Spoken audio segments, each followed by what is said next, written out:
अस्सलाम वालेकुम dear students. आज का जो हमारा टॉपिक है बहुत ही इंटरेस्टिंग टॉपिक है और बहुत ही कंसेप्चुअल टॉपिक है। आज आपने बहुत तवज्जो से बैठना है। टॉपिक हमारा है केमिकल बॉन्डिंग। हम चैप्टर स्टार्ट करने लगे हैं आज। तो इसमें सारा मैं आपको ओवरव्यू दूंगा कि इसमें है क्या क्या चीज़ है, कौन कौन से टॉपिक्स हैं। केमिकल बॉन्डिंग जो चैप्टर है ये एफएससी के स्टूडेंट्स के हवाले से तो काफ़ी ही कन्फाइंड है, बहुत ही महदूद है। लेकिन अगर एमडी कैट या ई कैट के स्टूडेंट्स उनके कंसेप्ट के हवाले से देखा जाए तो इसमें बहुत सारी कंसेप्चुअल बातें हैं, यहाँ से मल्टीपल चॉइस के क्वेश्चन बनते हैं। तो केमिकल बॉन्डिंग स्टार्ट करते हैं। केमिकल बॉन्डिंग हमारा आज की डिस्कशन सारी इसी के ऊपर होने वाली है। Chemical bonding, chemical bonding. अब ये वर्ड केमिकल बॉन्डिंग है, इसमें बॉन्डिंग वर्ड यूज हुआ है। बॉन्डिंग का क्या मतलब होता है? मेरे पास दो चीजें हैं, ठीक है, दो मेरे पास मार्कर ऐसे, इनको मैं कोई ग्लू या कोई ऐसी एडिसिव लेके ऐसे ऐसे इनको चिपका देता हूँ, ठीक है। तो मतलब इनके दरमियान कोई ताल्लुक बन गया है, चिपक गया है, कोई बॉन्ड बन गया। हमारी थिंकिंग में ऐसे आता है, कोई इनके दरमियान रिलेशन बन गया, हम वर्ड यूज करते हैं। लेकिन केमिस्ट्री की लैंग्वेज में हमने कोई इधर एल्फी या कोई जिम्सा वगैरह कोई ग्लू लेके हमने चिपकाना नहीं है एटम्स को। ये कोई खास फोर्स ऑफ अट्रैक्शन होती है जिसको हम बॉन्ड का नाम देते हैं। कोई खास फोर्स ऑफ अट्रैक्शन है। दो टाइप की फोर्सेस होती है ना, रिपल्सिव और अट्रैक्टिव फोर्सेस। ये अट्रैक्टिव फोर्स है जो दो एटम्स को मिला रही है, जिसको हम कहते हैं बॉन्ड। सही। अब ये केमिकल बॉन्डिंग में हमने इस चैप्टर में पढ़ना क्या क्या है, बहुत सारी इंपॉर्टेंट बातें हैं। बॉन्ड फॉर्मेशन है, कुछ थ्योरीज हैं जो कोवेलेंट बॉन्ड पे डिपेंड कर रही हैं। आयोनिक बॉन्ड है, metallic bond, coordinate covalent bond है। थ्योरीज में वेस्पर थ्योरी हमारे पास, एमओटी है, वीबीटी पढ़नी है। लास्ट में हमारे पास डाइपोल मोमेंट, बहुत ही इंपॉर्टेंट टॉपिक है। तो सबसे पहले हम देखते हैं कि दो टाइप ऑफ फोर्सेज हैं हमारे पास। एक मेरे पास जो फोर्स है इंटर एटॉमिक होती है, इंटर एटॉमिक फोर्स। दूसरी होती है इंटर मॉलिक्यूलर, इंटर मॉलिक्यूलर। अब ये इंटर एटॉमिक फोर्स है, दूसरी इंटर मॉलिक्यूलर फोर्स है। इंटर बिटवीन होता है एटॉमिक दो एटम्स के दरमियान, इंटर मॉलिक्यूलर दो मॉलिक्यूल्स के दरमियान। ये दो एटम्स के दरमियान होगी, बिटवीन टू एटम्स। और ये जो इंटर मॉलिक्यूलर है, बिटवीन टू मॉलिक्यूल्स होगी। अब ये इंटर एटॉमिक जो फोर्स है, जो इंटर एटॉमिक फोर्स बॉन्ड बना रहा है दो एटम्स के दरमियान, ये इसकी काफी सारी टाइप्स हैं। फर्स्ट ऑफ ऑल इसमें जो हमारे पास आयनिक बॉन्ड आता है, आयनिक बॉन्ड में यही इंटर एटॉमिक फोर्स होती है, आयनिक बॉन्ड। अब ये आयनिक बॉन्ड क्या चीज है? दो, आपको पता है दो एटम्स होंगे, एक एटम एक केटाइन एक केनाइन। केटाइन क्या करेगा? मेटल का केटाइन बनेगा। मेटल हमेशा इलेक्ट्रॉन देगा, कंप्लीटली ट्रांसफर ऑफ इलेक्ट्रॉन होता है नॉन मेटल की तरफ। नॉन मेटल इलेक्ट्रॉन लेगा और हमारे पास आयनिक बॉन्ड बन जाएगा। इस तरह एक हमारे पास कोवेलेंट बॉन्ड होता है, कोवेलेंट बॉन्ड। बहुत ही कंसेप्चुअल चीजें हैं, इनको हम डिटेल से नेक्स्ट वन बाय वन पढ़ेंगे। और भी आप देखें कोवेलेंट बॉन्ड में क्या होता है, हमेशा इलेक्ट्रॉन की शेयरिंग होती है। इसमें इलेक्ट्रॉन क्या होते हैं? शेयर होते हैं, इक्वल शेयरिंग ऑफ इलेक्ट्रॉन होते हैं बिटवीन टू एटम्स, उसमें कोवेलेंट बॉन्ड बनता है। और हमारे पास कोऑर्डिनेट कोवेलेंट बॉन्ड होता है, कोऑर्डिनेट कोवेलेंट बॉन्ड, ठीक है जी।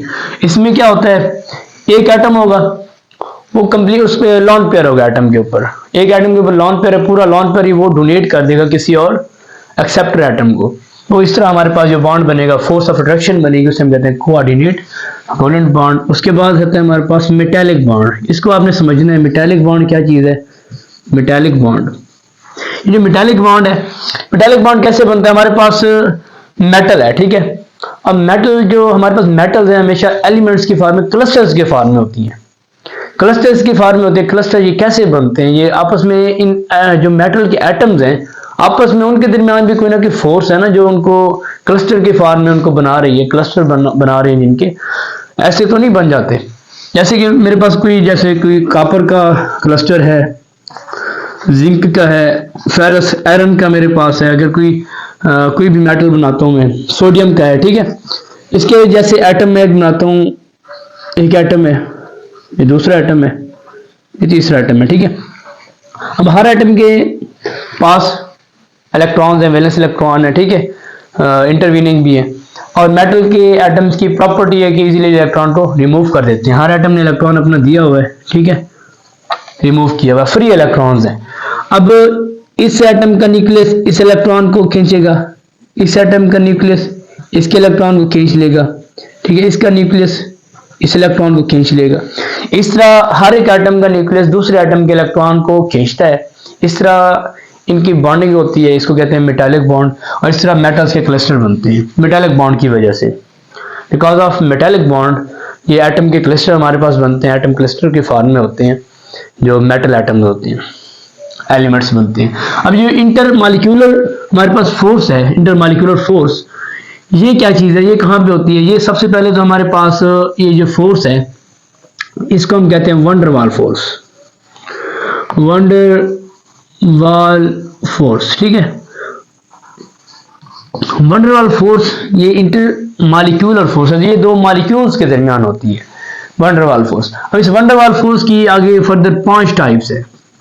कितनी टाइप्स हैं? 5 टाइप्स हैं, जिसमें हमारे पास बहुत सारी टाइप्स हैं। जैसे कि दो डाइपोल के दरमियान डाइपोल होता है, डाइपोल इंस्टेंटेनियस डाइपोल होता है, वन इसमें लंदन डिस्पर्शन। इस तरह की 5 टाइप के फोर्स हैं। वो हमारे 4th चैप्टर का टॉपिक है, उसमें डिटेल से लेक्चर आपने देख लेने हैं। हाँ, इसमें वंडर वाल एक तो आ जाती है, इसकी 5 टाइप्स हैं। दूसरी हमारे पास हाइड्रोजन बॉन्डिंग आ जाती है, हाइड्रोजन बॉन्डिंग, ठीक है जी। अब ये हाइड्रोजन बॉन्डिंग है, ये क्या चीज़ है? हाइड्रोजन बॉन्डिंग हमारे पास एक इधर से हाइड्रोजन एटम है, ये भी हमारे पास इंटरमॉलिक्यूलर फोर्स में आती है। इसमें हाइड्रोजन एटम का बॉन्ड किससे बनता है? इलेक्ट्रोनेगेटिव एटम होगा। इलेक्ट्रोनेगेटिव एटम हमारे पास कौन कौन से हो सकते हैं? हाइड्रोजन होगा, और इलेक्ट्रोनेगेटिव एटम में नाइट्रोजन, ऑक्सीजन, फ्लोरीन, ये डिफरेंट एटम हो सकते हैं। इनके दरमियान जो हमारे पास अट्रैक्टिव फोर्स बनेगी वो हाइड्रोजन बॉन्डिंग होगी। और हाइड्रोजन बॉन्डिंग की फर्दर 2 टाइप्स होती हैं। ये हमारे पास इसकी फर्दर 2 टाइप्स हैं, इंटर मॉलिक्यूलर भी होती है और इंट्रा मॉलिक्यूलर भी होती है, ठीक है जी। इसके फर्दर मजीद 2 टाइप्स हैं, उसको भी देखेंगे। अब ये हमारे पास जो इंटर मॉलिक्यूलर फोर्स है, ये वंडर वाल भी होती है, हाइड्रोजन बॉन्डिंग भी होती है। उसके बाद हमारे पास जो मेन इधर क्वेश्चन अराइज होता है कि what is reason behind the chemical bonding, what is cause of chemical bonding. ये मेन क्वेश्चन है जो हर बंदे के दिमाग में अराइज होता है, कॉज ऑफ केमिकल बॉन्डिंग। आज इंशाल्लाह सारे कंसेप्ट क्लियर होंगे इंट्रोडक्शन के हवाले से। केमिकल बॉन्डिंग किस वजह से होती है, कॉज ऑफ केमिकल बॉन्डिंग क्या चीज़ है, ये कैसे केमिकल बॉन्डिंग क्यों होती है, कॉज ऑफ केमिकल बॉन्डिंग। अच्छा, फर्स्ट ऑफ ऑल हम आयनिक बॉन्ड को अगर देखें तो आयनिक बॉन्ड में क्या चीज़ है। आयनिक बॉन्ड को सबसे पहले देख लेते हैं कि आयनिक बॉन्ड क्या कैसे होता है, ठीक है जी।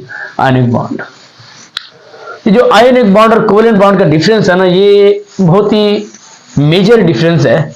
कि जो आयनिक बॉन्ड होते हैं ये सिंपल आयंस के दरमियान होते हैं, और कोवेलेंट बॉन्ड के एटम्स की शेयरिंग से बनते हैं, आपको पता है। अगर आयनिक बॉन्ड को देखें, आयनिक बॉन्ड हमारे पास ये कैसे होते हैं? आयनिक बॉन्ड हमारे पास फर्स्ट ऑफ ऑल तो ये होती है नॉन डायरेक्शनल, नॉन डायरेक्शनल।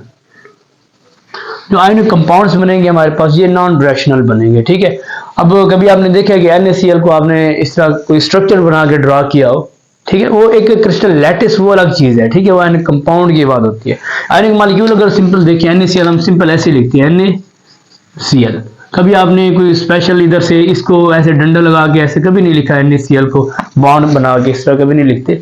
हम सिंपल NaCl लिखते हैं, ठीक है, NaCl सिंपल लिखते हैं हमेशा।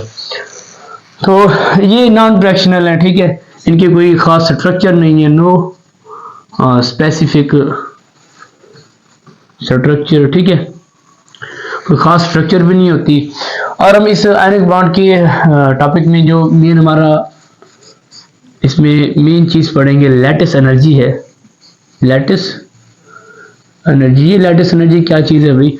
जो लैटिस एनर्जी है, ये लैटिस कोई भी लैटिस स्ट्रक्चर बनती है, क्रिस्टल लैटिस बनती है, उसके दौरान एनर्जी जो रिलीज होती है, ठीक है, उसको हम कहते हैं लैटिस एनर्जी, ठीक है।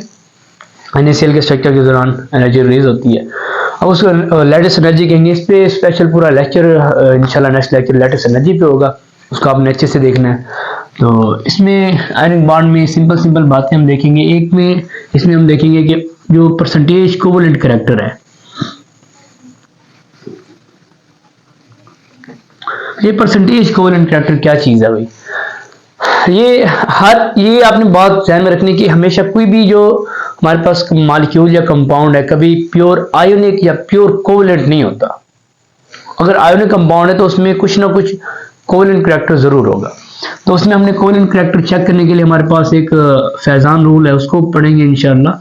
फैजान रूल होता है, फैजान रूल, इसकी क्या इंपॉर्टेंस है, किसी भी आयनिक मॉलिक्यूल के अंदर हम कोवलेंट कैरेक्टर कैसे मेजर करते हैं, उसके लिए फैजान रूल है, उसको देखेंगे। अगर हम आयनिक कंपाउंड या आयनिक बॉन्ड की आगे ये हो गया, आगे कोवलेंट बॉन्ड की बात करें तो कोवलेंट बॉन्ड, ये सारा इंट्रोडक्शन जा रहा है, ठीक है। कोवलेंट बॉन्ड की बात करें या कोवलेंट कंपाउंड्स की बात करें, ठीक है। कोवलेंट कंपाउंड्स क्या होते हैं? ये हमेशा डायरेक्शनल होते हैं। ये क्या होते हैं? डायरेक्शनल। कोवलेंट कंपाउंड डायरेक्शनल होते हैं। दूसरा, ये इसके जो हमारे पास स्ट्रक्चर है, इसकी स्पेसिफिक स्ट्रक्चर होती है, स्पेसिफिक स्ट्रक्चर होती है, क्योंकि जो इनके बॉन्ड हैं दो इलेक्ट्रॉन्स की म्यूचुअल शेयरिंग से बनते हैं दो एटम्स के दरमियान। हमेशा जो कोवलेंट बॉन्ड को देखते हैं आप, इनके स्पेशल स्ट्रक्चर होते हैं। हमारे पास कोई बेंड एंगुलर स्ट्रक्चर होता है, कोई स्ट्रेट, कोई टेट्राहेड्रल, ठीक है, इस तरह के स्ट्रक्चर बनते हैं कोवलेंट कंपाउंड्स के। लेकिन आयनिक कंपाउंड्स के इस तरह के नहीं बनते। कोवलेंट कंपाउंड में हमने हाइड्रेशन एनर्जी को देखेंगे। इसमें हम एक जो मेन चीज है डाइपोल मूवमेंट, ठीक है जी, डाइपोल मूवमेंट। डाइपोल मूवमेंट बहुत इंपॉर्टेंट हमारा टॉपिक है इस चैप्टर का, तकरीबन लास्ट में टॉपिक आता है ये इस केमिकल बॉन्डिंग में। इसको हम अच्छे से डिस्कस करेंगे। कोवलेंट इसमें डाइपोल मूवमेंट में आप बहुत सी इंपॉर्टेंट बातें पढ़ोगे। अब इसमें हाइड्रेशन एनर्जी को भी देखेंगे। हाइड्रेशन एनर्जी क्या चीज है? Hydration energy. अच्छा जी, ये जो कोवलेंट बॉन्डिंग होगी, अब इस कोवलेंट बॉन्डिंग में कुछ थ्योरीज आती हैं। कोवलेंट बॉन्ड की कुछ थ्योरीज है, उसको देखेंगे। कोवलेंट बॉन्ड्स की जो थ्योरीज है, तीन मेजर थ्योरीज हैं। तीन कौन कौन सी हैं? एक हमारे पास वेस्टर थ्योरी है, ठीक है जी। डिफरेंट थ्योरीज हैं। एक हमारे पास फर्स्ट ऑफ ऑल देखें तो वीबीटी आती है, फिर VSEPR वेस्टर थ्योरी है, उसके बाद MOT थ्योरी है।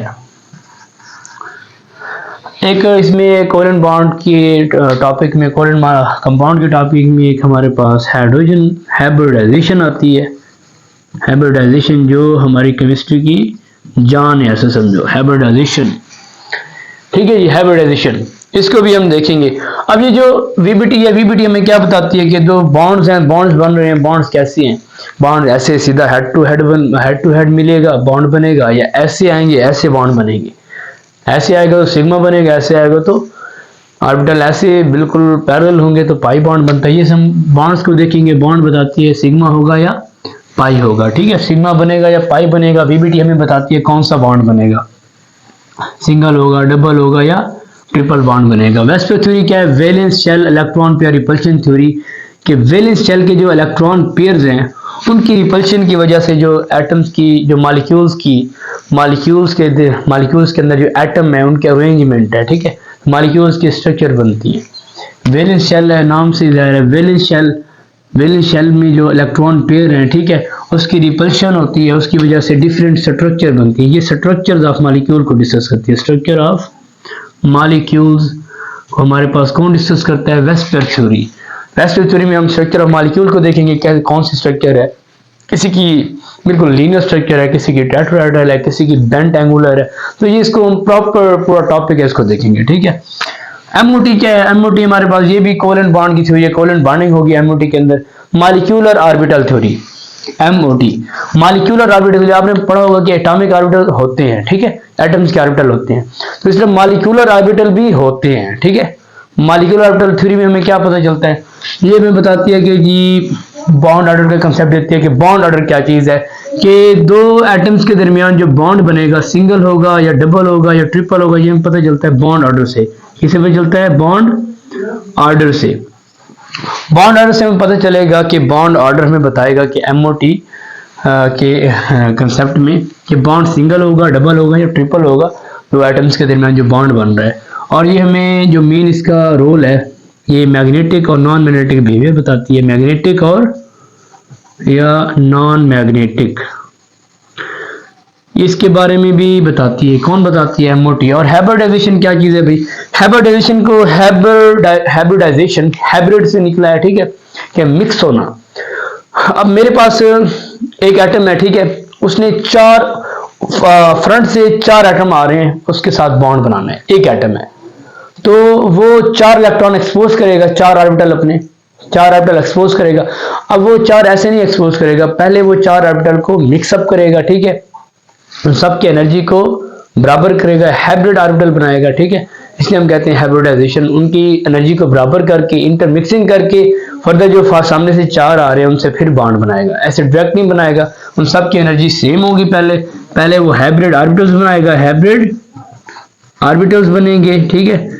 अब हाइब्रिड ऑर्बिटल्स बन जाएंगे, उसके बाद क्या होगी जी? बॉन्डिंग होगी, ठीक है जी। उसके बाद कौन सी बॉन्डिंग होगी? ये कोवेलेंट बॉन्डिंग होती है, इसके अंदर भी कोवेलेंट बॉन्डिंग होती है। अच्छा जी, जो मेन हमारा जो कंसेप्ट इसमें हमने देखना है कि केमिकल बॉन्डिंग की रीजन क्या है, जो पहले मैंने लिखा था कॉज ऑफ केमिकल बॉन्डिंग, उसको देखते हैं। ये कॉज ऑफ केमिकल बॉन्डिंग क्या है, केमिकल बॉन्डिंग की क्या वजह है, क्यों होती है केमिकल बॉन्डिंग। अब कॉज ऑफ केमिकल बॉन्डिंग को अगर हम देखें तो कॉज ऑफ केमिकल बॉन्डिंग में दो थ्योरीज हैं, एक ओल्ड थ्योरी है, एक मॉडर्न थ्योरी है, ठीक है जी। हमारा टॉपिक था केमिकल बॉन्डिंग, हमारा जो आज का चैप्टर था केमिकल बॉन्डिंग, हमने स्टार्ट किया था केमिकल बॉन्डिंग। उसमें हम पहुंचे हैं कि कॉज ऑफ केमिकल बॉन्डिंग क्या होती है, cause of chemical bonding, cause of chemical bonding, ठीक है जी। ये आज का हमारा मेन क्वेश्चन है, cause of chemical bonding.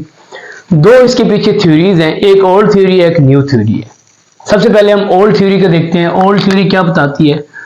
Old theory जो इसकी है, इसके बारे में ओल्ड थ्योरी कहती है कि जो केमिकल बॉन्डिंग है, सबसे पहले इसकी जो मेन रीजन है, मेन रीजन ये है कि टू अचीव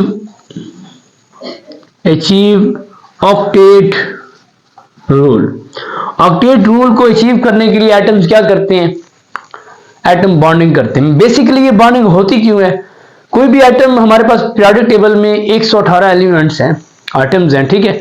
अब वो हर एटम स्टेबिलिटी चाहता है, अनस्टेबल है, स्टेबिलिटी चाहता है। वो स्टेबल होने के लिए एक रूल है हमारे पास, ऑक्टेट रूल। वो कहता है कि आखिरी शेल में 8 इलेक्ट्रॉन्स होना लाजमी है। तो ऑक्टेट रूल को फॉलो करने के लिए, अचीव करने के लिए वो क्या करता है? बॉन्डिंग करता है, किसी दूसरे एटम के साथ बॉन्डिंग करता है, बॉन्ड बनाता है, ठीक है। अब ये ऑक्टेट रूल क्या चीज है? अगर हमारे पास जैसे हमारा लास्ट ग्रुप है, लास्ट ग्रुप जैसे हमारे पास नोबल गैसेज हैं, नोबल गैसेज में हीलियम, नियॉन, हमारे पास आर्गॉन है, क्रिप्टॉन, जीनॉन, रेडॉन, ठीक है। अब ये हमारे पास नोबल जो गैसेज हैं, इनके जो हमारे पास वैलेंस शेल की इलेक्ट्रॉनिक कॉन्फ़िगरेशन है। वैलेंस शेल में क्या आता है इसका 2s, अगर हम लिखें तो इसका 2s 2p6 2s2 3s2 3p6 होता है, इसका 4s2 4p6 आता है। तो इनके वैलेंस शेल में देखो कितने कितने इलेक्ट्रॉन्स हैं। ये वैलेंस शेल मैंने बनाए 6 और 2 8, 6 और 2 8, इसके भी 8, ठीक है, 8 इलेक्ट्रॉन्स हैं। तो ये क्या है? सारी स्टेबल है, ये सारी स्टेबल इलेक्ट्रॉनिक कॉन्फ़िगरेशन है, ये सारी नोबल गैसेस की। इसलिए हम कहते हैं these are non reactive, these are non reactive. ये रिएक्टिव हैं, स्टेबल हैं, ठीक है जी, इनकी एनर्जी बहुत कम है।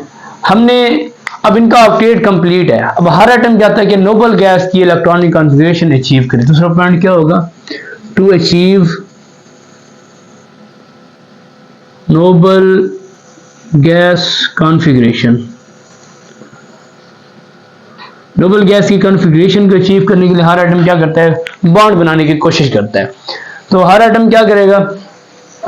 ये ऑक्टेट को कंप्लीट करने के लिए बॉन्ड बनाने की कोशिश करेगा। ये एक रीजन है, ये लेकिन ओल्ड है, क्योंकि अब जो ये जिनान है, जिनान हम कहते थे कि नोबल गैसेस क्या है?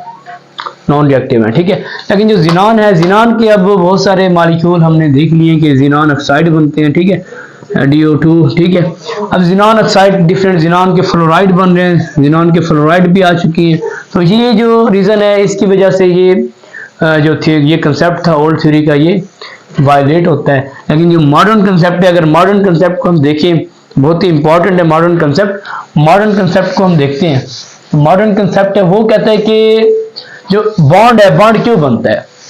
बॉन्ड बनता है जी सिस्टम की जो पोटेंशियल एनर्जी है, उस पोटेंशियल एनर्जी को कम से कम करने के लिए, क्योंकि जितना एनर्जी कम होगी वो उतना स्टेबल होगा। ये रूल है कि एनर्जी अगर कम है, स्टेबिलिटी कब होगी? स्टेबिलिटी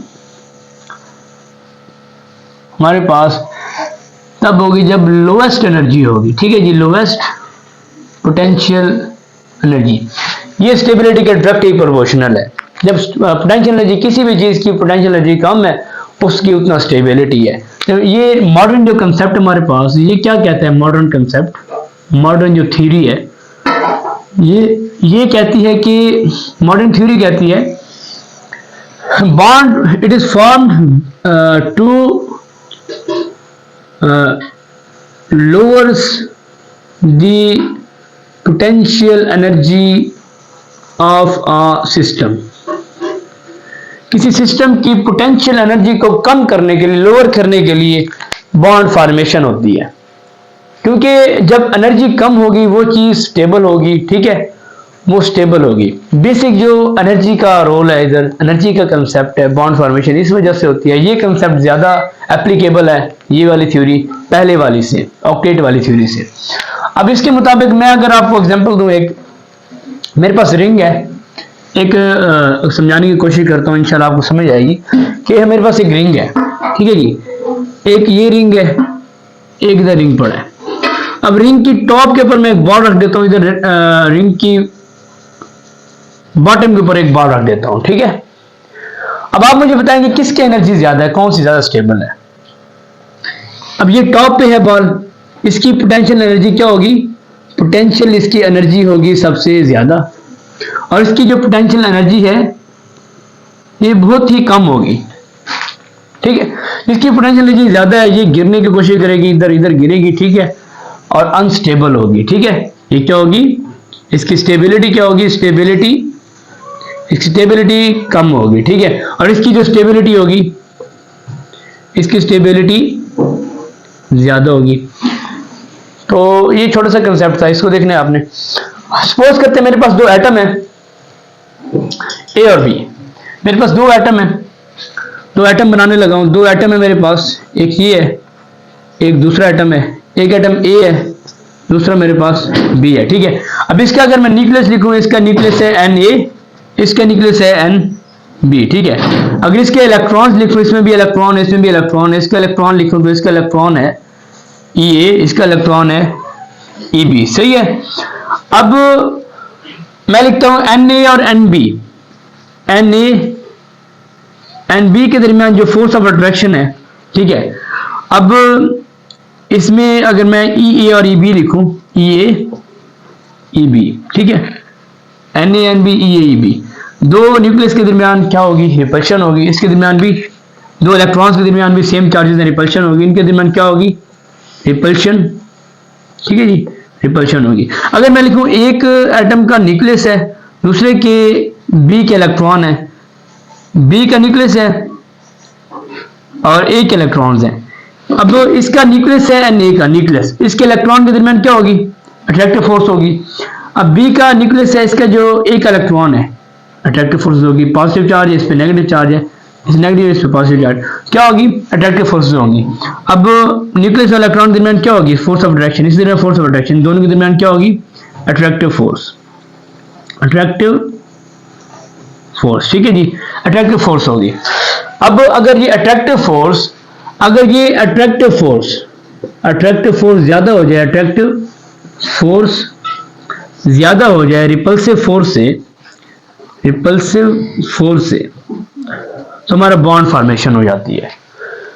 अगर force of attraction force of repulsion से इंक्रीज कर जाए तो हमारे पास क्या हो जाएगी? बॉन्ड की फॉर्मेशन हो जाएगी, बॉन्ड बन जाएगा। और जो एटम्स हैं, एटम्स अगर दूर दूर थे, दो एटम्स से मेरे पास दूर दूर पड़े हुए थे, ये एटम करीब हो जाएंगे, सही है जी।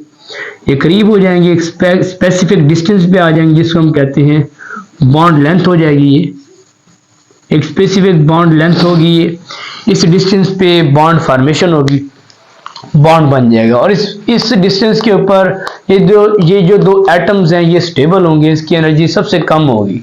और ये एनर्जी का क्या कंसेप्ट है, एनर्जी कैसे कम होती है, पोटेंशियल एनर्जी। इसके लिए एक ग्राफ है, उस ग्राफ को आपने देखना है। एक ग्राफ है, ये इसी मॉडर्न कंसेप्ट में से है कि एनर्जी कम कैसे होती है। दो एटम जब करीब आते हैं तो हम कहते हैं कि पोटेंशियल एनर्जी कम हो रही है, हुआ है। ये कैसे होती है भाई? अब ये मैं ग्राफ बना रहा हूं, ग्राफ को आपने देखना है कि ग्राफ को आपने देखना है, ठीक है। ये थोड़ा सा टेढ़ा हो गया, इसको दोबारा हम ड्रा कर लेते हैं, कोई बात नहीं है। ये देखेंगे ग्राफ में ड्रा करता हूं, सही है जी। अब वाई एक्सिस पे होती है पोटेंशियल एनर्जी, वाई पे लेते हैं, एक्स एक्सिस पे लेते हैं आर डिस्टेंस, इसमें आर डिस्टेंस होगा, ठीक है जी। अब ऐसे कुछ यूं इस तरह का ग्राफ है, इसमें इधर आर जो है आर इन्फिनिटी है, सही है, आर इन्फिनिटी है। दो एटम्स हैं, दो मेरे पास एटम्स हैं डिस्टेंस पे पड़े हुए, ये ऐसे ऐसे करीब आ रहे हैं, ठीक है जी, ये करीब आ रहे हैं। अब जब करीब आएंगे मतलब इनके दरमियान डिस्टेंस डिक्रीज होगा, डिस्टेंस कम होता जाएगा। अब ये मेरे पास जो पोटेंशियल एनर्जी की ये लाइन है, इधर पोटेंशियल एनर्जी जीरो है, सही है जी। इस लाइन पे पोटेंशियल एनर्जी जीरो है, सही है, ऊपर इंक्रीज होगी नीचे डिक्रीज होगी। अब एटम का यहाँ पे एटम है तो इनफिनाइट डिस्टेंस है, मैक्सिमम डिस्टेंस पे, डिस्टेंस के ऊपर दो एटम्स पड़े हुए हैं इस जगह पे। अब एटम्स को मैं करीब लाता हूँ, पीछे डिस्टेंस कम करता हूँ, एक खास डिस्टेंस के ऊपर, इस पॉइंट के ऊपर जो एटम्स हैं मजीद अगर उनको मैं करीब करूँ तो उनके दरमियान रिपल्शन स्टार्ट हो जाती है, रिपल्शन स्टार्ट हो जाती है, जिसकी वजह से एनर्जी हाई होना स्टार्ट हो जाती है। अब मैं इधर पे नीचे कर रहा हूँ, करीब कर रहा हूँ दो एटम्स को, ये करीब करीब आते जा रहे हैं, ठीक है जी, करीब करीब आते जा रहे हैं, करीब करीब। अब इधर एक खास डिस्टेंस के ऊपर जिसको हम शो करते हैं, इधर से यहाँ तक लेकर इसको हम आर नॉट से शो करते हैं, और इसको हम कहते हैं कंप्रोमाइज डिस्टेंस, कंप्रोमाइज डिस्टेंस, ठीक है जी, कंप्रोमाइज डिस्टेंस। इसके ऊपर बॉन्ड फॉर्मेशन होगी और इसकी इस पॉइंट के ऊपर मिनिमम अमाउंट ऑफ एनर्जी होगी। पोटेंशियल एनर्जी नीचे देखो, इधर जीरो थी तो नीचे नेगेटिव होगी, कम होगी, तो negative amount of the minimum amount of potential energy इस पॉइंट पे होगी। और इस पॉइंट पे जो दो एटम्स होंगे बहुत ही स्टेबल होंगे, एनर्जी इनकी कम होगी। ये जो पॉइंट इसको हम कहते हैं कंप्रोमाइज डिस्टेंस। हाइड्रोजन के केस में कंप्रोमाइज डिस्टेंस की वैल्यू आपकी बुक में 11th क्लास में दी हुई है, 75.6 तकरीबन पिकोमीटर होती है, और इसकी वैल्यू भी तकरीबन पोटेंशियल एनर्जी की minimum value -436 kilo joule per mole होती है, ठीक है जी। तो ये मॉडर्न थ्योरी का ये कंसेप्ट था, बेसिक था बिल्कुल, कोई इसमें ज़्यादा मुश्किल बातें नहीं थी। हमने देखना है कि बॉन्ड है क्या चीज़। बॉन्ड एक अट्रैक्टिव फोर्स है, फोर्स ऑफ अट्रैक्शन है दो एटम्स के दरमियान, ठीक है। उसके लिए कुछ थ्योरीज थी, वो मैंने बताई कि हमारे पास जो ओल्ड थ्योरी थी वो क्या थी और मॉडर्न थ्योरी क्या थी। तो नेक्स्ट हमेशा हम इंशाल्लाह पढ़ते हैं कि आयनिक बॉन्ड क्या होता है। नेक्स्ट लेक्चर में आपने ज़रूर उसको देखना है कि आयनिक बॉन्ड क्या चीज़ है। आयनिक बॉन्ड में हम डिफरेंट चीज़ें पढ़ेंगे, लैटिस एनर्जी पढ़ेंगे, बहुत इंटरेस्टिंग चीज़ें हैं। और हम आयनिक करैक्टर फैजान रूल को भी थोड़ा सा टच करेंगे, लेकिन फैजान रूल के लिए एक अलग से एक लेक्चर बनेगा, वो एक इंपॉर्टेंट लेक्चर है, उसको अलग से देख लेंगे। आयनिक कंपाउंड का, आयनिक बॉन्ड का लेक्चर इंशाल्लाह नेक्स्ट होगा। तो आज के लिए इतना काफ़ी है। अल्लाह हाफिज़।